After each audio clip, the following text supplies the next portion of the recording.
बिस्मिल्लाहिर्रहमानिर्रहीम अस्सलाम वालेकुम वरहमतुल्लाह। मैं हूं मुफ्ती बिलाल अहमद कादरी। आप देख रहे हैं रूहानी बुक यूट्यूब चैनल। माह रजब ये अमल ज़रूर करें, हर हाजत पूरी होगी, दौलत रिज्क में इजाफा होगा। रजबुल मुरज्जब का महीना शुरू हो चुका है, बल्कि शुरू क्या हो गया, तकरीबन हाफ हो चुका है और चंद दिन बाकी हैं। इन चंद दिन के अंदर अंदर आप रोज़ाना कम अज़ कम एक तस्बीह इसकी पढ़ लें। अगर आप चाहते हैं कि आपकी हर हाजत मुराद पूरी हो जाए, अगर आप चाहते हैं कि रब की ज़ात आपको बेहिसाब रिज़्क बेतहाशा दौलत अता फरमाए, इंतहाई आसान अमल है। एक तस्बीह फजर के बाद पढ़ लें और एक तस्बीह आप मगरिब के बाद पढ़ लें, जितने भी रजब के दिन बाकी रह गए हैं।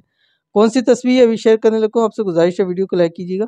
चैनल पे नहीं है, चैनल को सब्सक्राइब नहीं किया वो ज़रूर कीजिएगा। साथ लगे बेल आइकन के बटन को दबाइएगा ताकि आने वाली तमाम लेटेस्ट वीडियोस आपको बर वक्त मिल सके। और अगर आप हमें फेसबुक पे देख रहे हैं तो हमारे इस फेसबुक पेज मुफ्ती बिलाल अहमद कादरी, इसको फॉलो भी ज़रूर कीजिए। इजाज़त के लिए कमेंट के अंदर आमीन आपने ज़रूर लिखना है। और ये तस्बीह जो मैंने आपको 2 टाइम बता दी है, इस टाइम में आपने 101 मरतबा पढ़ना है। अव्वल आखिर 5 मरतबा दुरूद इब्राहिमी के साथ, वो दुरूद शरीफ जो हम नमाज के अंदर पढ़ते हैं।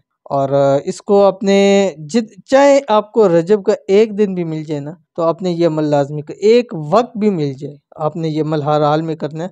और इसकी बरकतें इंशाल्लाह रजब से ही आपको नजर आएंगी। अगर एंड पे भी करेंगे तो रजब के फौरी बाद इसकी बरकतें, इसकी रहमतें आपको नजर आनी शुरू हो जाएंगी। कौन सी तस्बीह आपकी स्क्रीन के ऊपर आ रही है? बिस्मिल्लाहिर्रहमानिर्रहीम। सुब्हानल्लाहि व बिहम्दिही ला कुव्वता इल्ला बिल्लाह। इतना सा आपने पढ़ना है, ठीक है। और पढ़ने के बाद अपने दोनों हाथों पे दम करके हाथों को चेहरे के ऊपर मल लें। इंशाल्लाह रब की ज़ात आपके लिए आसानियाँ पैदा फरमा देगी और खूब रिज़्क़ दौलत से आपको नवाजेगी। तो ज़रूर अमल कीजिएगा, इंशाल्लाह फ़ायदा होगा। मिलते हैं नेक्स्ट वीडियो के अंदर, तब तक के लिए अल्लाह हाफ़िज़।